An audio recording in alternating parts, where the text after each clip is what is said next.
Hello engineer, कैसे हैं आप सब। आज की वीडियो में दोस्त हम बात करेंगे आपके electrical instrument and measurement subject के सिलेबस के बारे में। दोस्त इस सब्जेक्ट में आपको क्या क्या पढ़ना है, सारी चीज़ों को मैं डिटेल में एक्सप्लेन करने वाला हूं और आप लोग को इसमें अच्छे मार्क्स कैसे आएंगे दोस्तों, इसको भी बारे में मैं बताने वाला हूँ। तो चलिए बिना किसी टाइम वेस्ट के वीडियो को स्टार्ट करते हैं। दोस्तों मैंने पहले ही बताया कि मैंने पॉलिटेक्निक थर्ड सेमेस्टर के लिए इलेक्ट्रिकल ब्रांच के स्टूडेंट के लिए ऑल सब्जेक्ट के हैंड रिटन नोट्स को डिजाइन कर दिया है, जो आपको ओनली और ओनली 99 रुपये में क्या किया कराए जा रहे हैं दोस्त, प्रोवाइड कराए जा रहे हैं। मात्र और मात्र 99 रुपये में आपको सारी चीज़ें प्रोवाइड कराई जा रही हैं प्यारे साथियों। दोस्त अब बात करेंगे कि नोट्स में आपको क्या क्या चीज़ें दी जा रही हैं, उसके बारे में हम थोड़ा सा यहाँ पे देख लेते हैं। दोस्त यहाँ पे देखेंगे कि आपको नोट्स में क्या क्या प्रोवाइड कराया जा रहा है। तो यहाँ पे देखेंगे ऑल सब्जेक्ट के हैंड रिटन नोट्स आपको प्रोवाइड कराए जाएंगे प्यारे साथियों।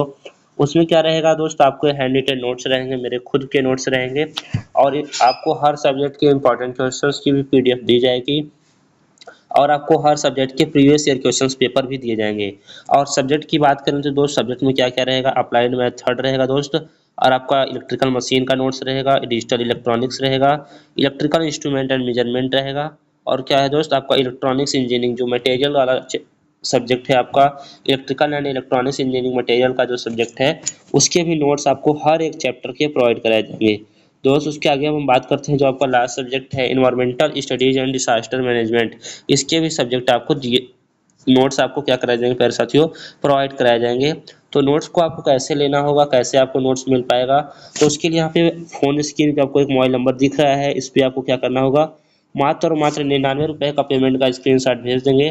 तो आपको हम क्या करेंगे प्यारे साथियों, नोट्स वाले ग्रुप में ऐड कर देंगे। तो वहाँ से आप क्या करेंगे प्यारे साथियों, सभी नोट्स को डाउनलोड कर पाएंगे। कितना रुपए का पेमेंट का स्क्रीनशॉट भेजना है, ओनली और ओनली 99 रुपये में आपको सभी चीज़ें प्रोवाइड कराई जा रही हैं प्यारे प्यारे साथियों। दोस्त हम बात करें कि electrical instrument and measurement subject में आपको क्या क्या पढ़ना है। तो देखिए जो आपका ये सब्जेक्ट है दोस्त आपके लिए बहुत ही इंपॉर्टेंट हो जाता है, आपका electrical instrument and measurement subject. दोस्तों आपके लिए मशीन, इलेक्ट्रिकल मशीन और इलेक्ट्रिकल इंस्ट्रूमेंट एंड मेजरमेंट ये दोनों इलेक्ट्रिकल के मेन सब्जेक्ट माने जाते हैं, दोनों सब्जेक्ट। और डिजिटल इलेक्ट्रॉनिक्स तो आपके इलेक्ट्रॉनिक्स का पार्ट है, जो भी इलेक्ट्रिकल वालों को पढ़ाया जाता है, मैथ थर्ड तो सभी को पढ़ना होता है। तो ये भी आपका इम्पोर्टेंट है, बहुत ही ज़्यादा इंपॉर्टेंट है। आप कॉम्पिटेटिव एग्जाम के मद्देनजर देखेंगे तो वहाँ भी आपसे ये क्वेश्चंस पूछे जाते हैं, सारी चीज़ें पूछी जाती हैं इस सब्जेक्ट से। तो दोस्त इसमें कुल आपको कितने चैप्टर को पढ़ना है, तो दोस्त आपको हम बताते हैं 11 चैप्टर को पढ़ना है। दोस्त आपने मशीन में देखा था, इलेक्ट्रिकल मशीन फर्स्ट में, उसमें सिर्फ 4 चैप्टर को पढ़ना था। डिजिटल इलेक्ट्रॉनिक्स में केवल और केवल 8 चैप्टर को पढ़ना था। लेकिन इस सब्जेक्ट की हम बात करेंगे तो इस सब्जेक्ट में आपको कितना चैप्टर पढ़ना है प्यारे साथियों, आपको 11 चैप्टर पढ़ना है। तो दोस्त यदि अभी से आप नहीं पढ़ेंगे तो आपको जब आपका एग्जाम आने वाला होगा तो आपके लिए बहुत ही बोझ बन जाएगा, भारी हो जाएगा और आप इसको पढ़ नहीं पाएंगे, फिर आधा अधूरा पढ़ेंगे, फिर आधा अधूरा नंबर भी आएगा।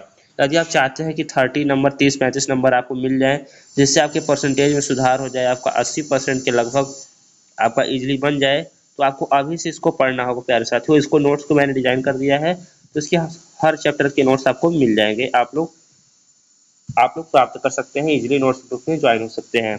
दोस्त इसमें जो चैप्टर पढ़ना है, कौन कौन से टॉपिक को पढ़ना है, तो दोस्त जैसा कि आप जानते हैं कि हम चलते डिटेल कंटेंट्स में चल के आपको दिखाते हैं सारी चीज़ों को। यहाँ से आप देखेंगे कि डिटेल कंटेंट्स में हम चल के दिखाते हैं। इसमें यहाँ पे आप फोन स्क्रीन पे आपको दिख रहा होगा कि डिटेल कंटेंट्स में आपको क्या क्या पढ़ना है। तो यहाँ पे मैं इसको बताता हूँ आपको। कुल 11 चैप्टर पढ़ने हैं, पहले ये तो बता दिया, और इसमें इस सब्जेक्ट में पढ़ना क्या क्या है ये बताते हैं। तो जैसे कि आपके इलेक्ट्रिकल में आप जैसे करंट पढ़ते हैं, वोल्टेज पढ़ते हैं, पावर फैक्टर पढ़ते हैं, वाट मीटर मतलब विद्युत शक्ति पढ़ते हैं। तो इन सब चीज़ों को मापने के लिए जिस भी यंत्र का प्रयोग किया जाता है उसके बारे में पढ़ेंगे कि वो यंत्र क्या होता है। जैसे कि आपको करंट को मापना है तो अमीटर आपका करंट मापता है, और जो आपका वोल्टेज होता है उसको वोल्टमीटर मापता है। जो आपकी विद्युत शक्ति होती है, पावर होती है, इलेक्ट्रिकल पावर होती है, उसको आपको वाट मीटर मापता है। फ्रीक्वेंसी को फ्रीक्वेंसी मीटर मापता है, और जो आपकी विद्युत ऊर्जा होती है उसको एनर्जी मीटर मापता है। तो इस प्रकार से जितने भी आपके इक्विपमेंट आपको यूज किए जाते हैं, इंस्ट्रूमेंट यूज किए जाते हैं, आपके इलेक्ट्रिकल से रिलेटेड सभी को आपको पढ़ना है। हर एक चैप्टर में आपको अलग अलग चीज़ें पढ़ाई जाएंगी, लेकिन चीज़ें क्या रहेंगी, इंस्ट्रूमेंट से ही रिलेटेड रहेंगी, मेजरमेंट से ही रिलेटेड रहेंगी। तो दोस्तों पहले चैप्टर में आपको यहाँ पे इंट्रोडक्शन पार्ट को पढ़ना है। तो पहला चैप्टर आपका क्या है प्यारे साथियों, इंट्रोडक्शन टू इलेक्ट्रिकल इंस्ट्रूमेंट। इसमें आपको परिचय को पढ़ना है। इसमें सभी कॉन्सेप्ट को आपको अच्छे से देखना होगा प्यारे साथियों। Concept of measuring instrument, concept of measuring of electrical quantities, देखिए विद्युत राशियाँ कितने प्रकार की होती हैं, सभी चीज़ों को आपको यहाँ पर डिटेल में देखने को मिलेगा। Types of electrical measuring instrument, indicating instrument, integrating instrument and recording instrument को आपको देखना है प्यारे साथियों। तो यहाँ पे हम बात करेंगे और कौन सी चीज़ों को आपको देखना है। जो आपका essential indicating instrument, deflecting torque के बारे में पढ़ना होता है दोस्त। एक होता है आपका डिफ्लेक्टिंग टॉर्क, एक होता है डैम्पिंग टॉर्क, एक होता है कंट्रोलिंग टॉर्क। सभी चीज़ें यहाँ पे दी गई हैं, आप लोग इजीली देख पा रहे होंगे। तो इस चैप्टर में केवल और केवल इतने टॉपिक को पढ़ना होता है। कुल कहेंगे 5 से 6 टॉपिक आपको पढ़ने होते हैं। तो और जाके आपके यहाँ से कितने नंबर के क्वेश्चंस आते हैं। एक क्वेश्चन जो आपको पहला क्वेश्चन से देखने को मिलता है वो ये मिलता है कि इंडिकेटिंग इंस्ट्रूमेंट, इंटीग्रेटिंग इंस्ट्रूमेंट और रिकॉर्डिंग इंस्ट्रूमेंट को या फिर डिफाइन कीजिए, या फिर क्या करना होता है दोस्त, इसको इसमें डिफ्रेंशिएट करना होता है, इसमें अंतर बताना होता है। और या फिर डिफ्लेक्टिंग टॉर्क के बारे में पूछेगा, या फिर टाइप ऑफ एरर पूछ लेगा आपसे, तो यही सोर्स ऑफ एरर पूछ लेगा। तो यही सब चीज़ें पूछी जाती हैं। तो एक क्वेश्चन आपको, पहला ही क्वेश्चन आपको अपने पेपर में देखने को मिलेगा। कितने नंबर में दोस्त, 5 नंबर में ये क्वेश्चन आपके पेपर में छपा रहता है। तो इसको पहले इंट्रोडक्शन को नहीं जानेंगे तो आप नेक्स्ट चैप्टर को नहीं पढ़ पाएंगे। इसलिए कहते हैं दोस्त पहला चैप्टर आपका मोस्ट इंपॉर्टेंट है। उसके बाद दोस्त जो आपको दूसरा चैप्टर पढ़ना है दोस्त, उसमें आपको क्या पढ़ना है, उसमें आपको पढ़ना है एमीटर एंड वोल्टमीटर के बारे में। एमीटर दोस्त आप लोग जानते होंगे करंट को मापता है, और जो वोल्टमीटर होता है प्यारे साथियों वो क्या करता है, वोल्टेज को मापता है। और ये दो टाइप के होते हैं प्यारे साथियों, एक होता है मूविंग कॉइल टाइप और एक होता है मूविंग आयरन टाइप। तो दोनों को ही आपको पढ़ना होता है। पहला क्वेश्चन तो इसमें यही बनता है कि वोल्टमीटर और अमीटर में क्या क्या अंतर होते हैं। तो इससे ये सब क्वेश्चन आपसे पूछे जाते हैं। तो ये सब सारी चीज़ें आपको सिलेबस में पढ़ के चलना है प्यारे साथियों। तो यहाँ पे हम देखेंगे क्या क्या चीज़ें आपको पढ़नी है। तो concept of ammeter and voltmeter difference भी इसमें पढ़ना होता है। मेरिट डिमेरिट सोर्स एरर और कंस्ट्रक्शन एंड वर्किंग पीस वाला मूविंग आयरन इंस्ट्रूमेंट, केवल 3 टॉपिक को पढ़ना होता है। और यहाँ से भी एक क्वेश्चन देखिए फिक्स रहता है कि आपको वोल्टमीटर मीटर में डिफरेंस बताना है, उसके कॉन्सेप्ट की क्या करना है, व्याख्या करना है, या फिर सोर्स ऑफ एरर क्या क्या हो सकते हैं आपके वोल्टमीटर मीटर में, या फिर मूविंग कॉइल टाइप या फिर मूविंग आयरन टाइप में, दोनों का कंस्ट्रक्शन कैसे होता है, वर्किंग कैसे होता है। ये भी क्वेश्चन आपको पहले ही पार्ट में देखने को मिलेगा, और ये भी 5 नंबर का रहेगा। 10 नंबर इन दोनों चैप्टर से आपके मिला के हो जाएंगे। कभी कभी 2 क्वेश्चन भी आ जाता है। उसके बाद जो सबसे सरल चैप्टर आता है आपके पूरे EIM का, कह सकते हैं जो तीसरा चैप्टर होता है, EIM का जो तीसरा चैप्टर होता है प्यारे साथियों, आप कह सकते हैं सबसे सरल होता है, क्योंकि इसमें सिर्फ वाट मीटर पढ़ना होता है, वो भी सिर्फ इलेक्ट्रोडायनमोमीटर टाइप का। सिर्फ यही टॉपिक आपको पढ़ना होता है, और इसमें सिर्फ एक टॉपिक को पढ़ेंगे। यदि इससे क्वेश्चन आया तो 5 नंबर में आएगा, और ये फिक्स होता है आना। तो इसको भी देखेंगे। जो चैप्टर नंबर 3 है उसको भी यहाँ पे हम डिस्कस कर लेते हैं। तो सिर्फ इसमें सिर्फ एक टॉपिक है, वर्किंग प्रिंसिपल पढ़ना है, कंस्ट्रक्शन पढ़ना है, मेरिट डिमेरिट पढ़ना है, डिजिटल वाट मीटर का और डायनमोमीटर टाइप वाट मीटर का। यही 1-2 टॉपिक है, बाकी कुछ ज़्यादा इसमें है नहीं। उसके बाद एनर्जी मीटर आते हैं दोस्तों। आपके घरों में एनर्जी मीटर लगे हुए होंगे, जिससे आप क्या कहते हैं, मीटर बोर्ड भी कहते हैं, कि इसे क्या करता है, आपके विद्युत ऊर्जा का मापन करता है, जिसके अनुसार आपके घरों पे बिजली का बिल देना होता है। तो दोस्त उसके बाद हम बात करेंगे, इसमें इंडक्शन टाइप पढ़ना होता है, सिंगल फेज 3 फेज दोनों पढ़ना होता है, और कौन कौन से एरर आपके एनर्जी मीटर में आते हैं जिसके कारण आपकी रीडिंग गलत हो सकती है, वो सब सारी चीज़ें आपको पढ़ना होता है दोस्तों। इससे कभी कभी न्यूमेरिकल भी आता है, लेकिन अक्सर नहीं आता है। और मैक्सिमम डिमांड इंडिकेटर भी पढ़ना होता है, ये आपका इंपॉर्टेंट होता है टॉपिक।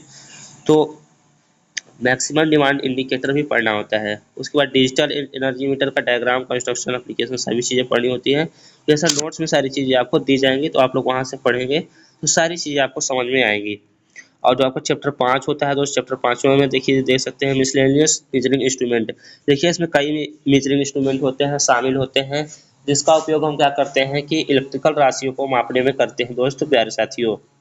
तो इसमें आपको मेगर पढ़ना होगा, जो कि आपके रेजिस्टेंस को मापता है मेगा ओम में, और अर्थ टेस्टर पढ़ना होगा, multimeter, frequency meter, single phase power factor meter, synchroscope, sequence indicator, tong tester, और आपको करंट ट्रांसफार्मर और पोटेंशियल ट्रांसफार्मर को भी पढ़ना होता है प्यारे साथियों।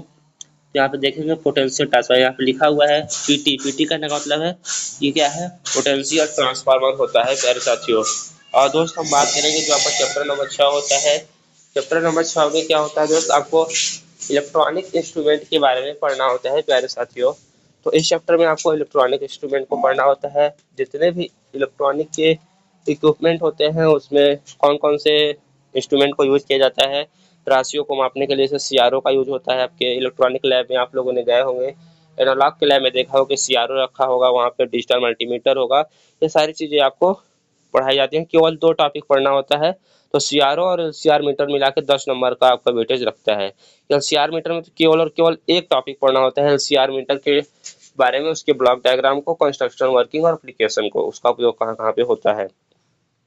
तो दोस्त सीआरओ पढ़ना होता है चैप्टर नंबर 6 में, और चैप्टर नंबर 7 में सिर्फ एलसीआर मीटर। एलसीआर, एल का मतलब होता है इंडक्टेंस, सी का कैपेसिटेंस, आर का रेजिस्टेंस। तीनों का मापन एक ही इंस्ट्रूमेंट के द्वारा कर लिया जाता है, इसलिए इसे एलसीआर मीटर कहते हैं। तो इसको भी आपको पढ़ना होता है।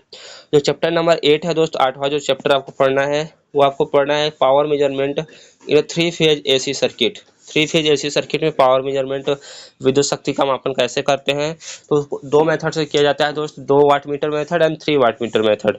तो ये भी 5 नंबर का फिक्स क्वेश्चन आता है। जब भी आता है या तो 2 वाट मीटर पूछता है या फिर 3 वाट मीटर सिस्टम। तो इन दोनों टॉपिक को आपको पढ़ना है अपने सिलेबस में। और ट्रांसड्यूसर होता है, ट्रांसड्यूसर को भी पढ़ना होता है। तो introduction of single phase and 3 phase transducer, और basic concept of pressure measurement, flow measurement, level measurement, displacement measurement, 3-4 topic है। इसको भी यहाँ पे आपको देखकर चलना होगा। उसके बाद टेम्परेचर का मापन किस प्रकार से करते हैं, चैप्टर नंबर 10 में पढ़ना होता है। देखिए चैप्टर नंबर 10 से भी एक क्वेश्चन आता है, वो भी 5-5 नंबर का देखे जाता है वेटेज। कभी कभी एक आता है, कभी कोई दो क्वेश्चन तक आ जाते हैं इस टॉपिक से। और जो चैप्टर नंबर 10 है उसमें आपको मेजरमेंट ऑफ टेम्परेचर, आप तापमान का मापन किस प्रकार से करते हैं, यह टॉपिक आपसे पूछा जाता है आपके एग्जाम में। तो दोस्त यहाँ पे सभी चीज़ों को आप लोग देख लेंगे। थर्मल इमेजिंग कैमरा है, सबसे मोस्ट इंपॉर्टेंट टॉपिक यही हो जाता है। थर्मल इमेजिंग कैमरा हो जाता है, थर्मोकपल हो जाता है, यही सब सारी चीज़ें आपको दिया है। रजिस्टेंस टेम्परेचर डिटेक्टर पिछले साल पूछा था जब हम लोगों ने पेपर दिया था। और जो आपको चैप्टर नंबर 11 है दोस्त, चैप्टर नंबर जो 11 है दोस्त, इसमें क्या होता है, एडवांस मीटरिंग सिस्टम को पढ़ना होता है, इंफ्रास्ट्रक्चर को पढ़ना होता है, function of advance metering infrastructure को पढ़ना होता है, और इसमें smart meter technology, automatic meter reading instrument को पढ़ना होता है, और मीटर रीडिंग इंस्ट्रूमेंट, ये सारी चीज़ें पढ़नी होती हैं। इससे भी एक क्वेश्चन फिक्स रहता है, यानी फिक्स रहता है दोस्त। 5 नंबर ये भी देखा जाता है। तो EIM में हम यही कहेंगे, कोई भी चैप्टर आपको स्किप करने लायक नहीं है, किसको आप छोड़ देंगे तो आपके अच्छे मार्क्स आ जाएंगे। इसमें हर एक टॉपिक में आपको कमांड होनी चाहिए, आप सभी टॉपिक को जानते रहेंगे, तभी यहाँ से आप 30+ का स्कोर कर पाएंगे दोस्त। 30+ यहाँ पे स्कोर करना अच्छी बात मानी जाती है। 35 तक भी जा सकते हैं यदि आप सभी चीज़ों को अच्छे से करेंगे। बाकी हमारे नोट्स को लेना चाहते हैं तो ले सकते हैं। तो थैंक यू फॉर वॉचिंग, मिलते हैं नेक्स्ट वीडियो में। Thanks for watching.